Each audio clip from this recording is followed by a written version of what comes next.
Bueno, pues buenas tardes a todos.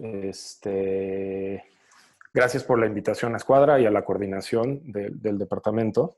Eh, Nosotros somos el otro grupo de proyectos, Proyectos 8.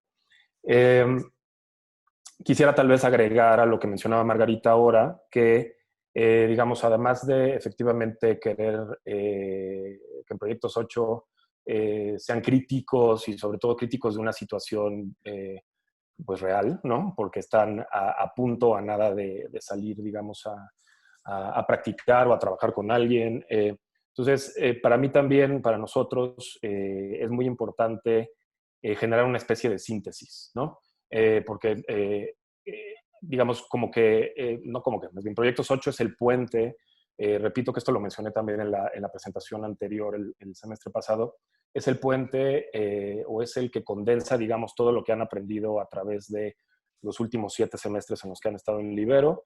Y es el momento en el que efectivamente la parte crítica debe de comenzar, digamos, a guiarlos a saber cuál va a ser el tema de su interés, qué van a trabajar durante los semestres de 9 y 10 que estén generando su proyecto de titulación. Entonces, además de querer, digamos, como afianzar el tema de su postura crítica ante una situación pues existente, una situación real. Además de ello, nosotros en el taller que doy junto con Nathan, que por ahí anda, y con José Luis, tratamos, digamos, de abordar una escala que nos parece que probablemente no se ha abordado como de la manera en la que nos interesaría en semestres anteriores, que es una escala urbana de proyectos, si quieren, medianos o grandes. Tratamos siempre con esta idea de, digamos, bueno, pues el taller es un proyecto genera proyectos sustentables. Nuestra postura sobre los proyectos sustentables en el sentido de este taller es trabajar con preexistencias, ¿no? Entonces, poder hacer lo más posible con lo menos posible, digámoslo así. Entonces, en este caso, en el semestre anterior, trabajamos con una preexistencia que tenía un valor patrimonial, artístico e histórico, que es el Centroscope. Y en este semestre decidimos darle un poco de vuelta a la tuerca y trabajar con una preexistencia, digamos, que su valor era más bien de infraestructura, no tanto como por su nivel artístico, digamos. Entonces trabajamos este semestre en el CETRAM Observatorio, siguiente. Evidentemente, el CETRAM Observatorio, si podrían pasarla, no sé si soy yo, o si pueden pasarla a la siguiente lámina. Siguiente. Sí, ya le pasé, pero creo que se está tardando otra Ok, vez. no importa. Ya estamos ahí. Gracias, Cristel. El CETRAM Observatorio, evidentemente, lo conocen todos. Es una serie de edificios que por el momento están todos desperdigados al sur del bosque de Chapultepec, de Avenida Observatorio, Constituyentes y también de una suerte de edificios de gran escala que pueden ser el Colegio Americano y el Hospital ABC que se ven ahí en la imagen. Y puedes pasarle, Cristel. El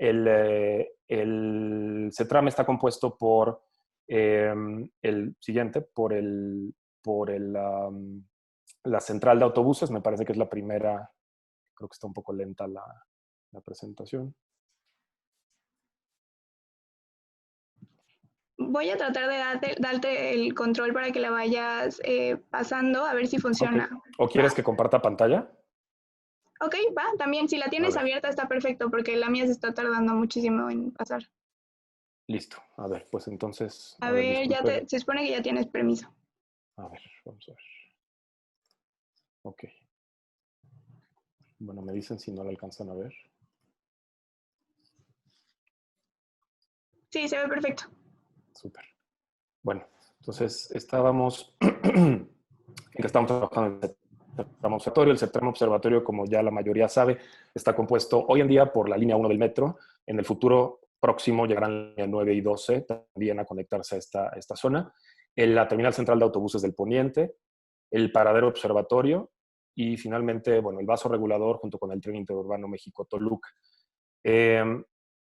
Evidentemente las problemáticas de este sitio, pues no hay ni necesidad de hablar o ahondar en ellas, porque son And muchas y coinciden con... Perdón, ¿qué pasó? we're not seeing all of the slides. Ok. Creo Do you que see them now, maybe? necesitas... What's up? Es So algo you... con full screen. Oh, full screen. Okay, pues then I'll scroll down, maybe. ¿Así lo ven? Sí. Súper. Bueno, pues no es lo ideal, pero ni modo. Entonces, bueno, el tren interurbano, ¿no? Y hablaba sobre las problemáticas. Las problemáticas, como decía, no hay necesidad de enumerarlas, sobre todo porque no hubo una planeación, digamos, como de estas piezas como por separado, sino, o en conjunto, perdón, sino que se planearon por separado. Hay toda una serie, sobre todo, de circulaciones que están todas desconectadas. El proyecto vino efectivamente de la observación de esta problemática, que por supuesto no es nada nuevo. Se han hecho talleres ya con anterioridad sobre el tema del CETRAM Observatorio. El tema de los CETRAM ha sido, por lo menos en la administración pasada, fue un tema, digamos, en el que, en la administración me refiero de la Ciudad de México, en la que se le puso un interés al problema, a solucionarlo. Existían al final de esa administración distintos, digamos, como propuestas para CETRAM, incluido el de Chapultepec, este mismo. Entonces, no, el interés de hacer un taller aquí no surgió necesariamente solo de que existan problemas en el sitio, sino que también surgió de un dato interesante, que es que al iniciar la administración de la Ciudad de México, actualmente a cargo de Morena, se cancelaron distintos proyectos de CETRAM, entre ellos este que fue muy, muy controversial de Chapultepec, pero el CETRAM de Observatorio no se canceló. Este es fue un concurso, el concurso lo ganó la oficina de TEN Arquitectos, y esta es la propuesta que, de hecho, si ustedes checan la página de la CEDUBI, sigue apareciendo como el proyecto que se va a construir. Entonces, tomando un poco como base, no nada más las problemáticas, sino la propuesta que nos parece problemática, decidimos hacer una crítica a digamos, a este proyecto, en que efectivamente, como también lo hacen los proyectos como el cancelado del CETRAM Chapultepec, no considerábamos que, digamos, respondiera necesariamente a una necesidad de un contexto. El contexto, para los que lo conocen, del CETRAM Observatorio, pues es un contexto de clase media-baja, básicamente o clase baja, básicamente un nivel socioeconómico también bajo, y de un desarrollo, digamos, de vivienda informal. Entonces, esta fue la problemática que le presentamos a sus compañeros el semestre pasado, básicamente para preguntar si había otras formas de pensar en mejorar la conectividad de transporte de nuestra ciudad sin necesariamente llevarla al exceso de la construcción y de los metros cuadrados por una ganancia, digamos, pues que además no le toca a todos, ¿no? Entonces, el taller se divide en 4 fases, eso lo hacemos así todos los semestres. La primera fase es una fase de investigación, en donde nos abocamos a eso, a entender el sitio, a leerlo, a dibujarlo de distintas formas y a platicarlo, además de que llevamos a cabo distintas lecturas que comentamos en clase. La fase 2, que es la fase del proyecto arquitectónico. La fase 3, en la que a nosotros sí nos parece muy importante llegar a un resultado, digamos, como con dibujos, digamos, más desarrollados, tratando de llegar al nivel ejecutivo dentro de las posibilidades que nos dé el tiempo. Y la última fase, que es la fase de representación, en la que nos abocamos a ese tema. Entonces les voy a pasar rápidamente algunos de los proyectos que se desarrollaron en el semestre, algunos de sus compañeros.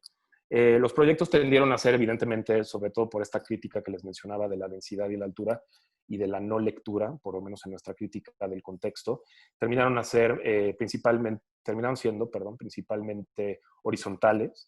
Son proyectos en los que cuidamos o tratamos de cuidar, digamos, que los metros cuadrados efectivamente sí agregaran o abonaran en las necesidades que tiene el contexto en términos de servicios, de espacios públicos, pero también que no fuera una cuestión excesiva y efectivamente que fueran proyectos que trataran de solucionar, de ahí también un poco la morfología de estos, trataran de solucionar primero necesidades del contexto antes de pensar en las necesidades del desarrollador inmobiliario. Entonces, ¿cuáles son estas necesidades? Temas de circulación a través del sitio, porque estas piezas comenzaban a conectar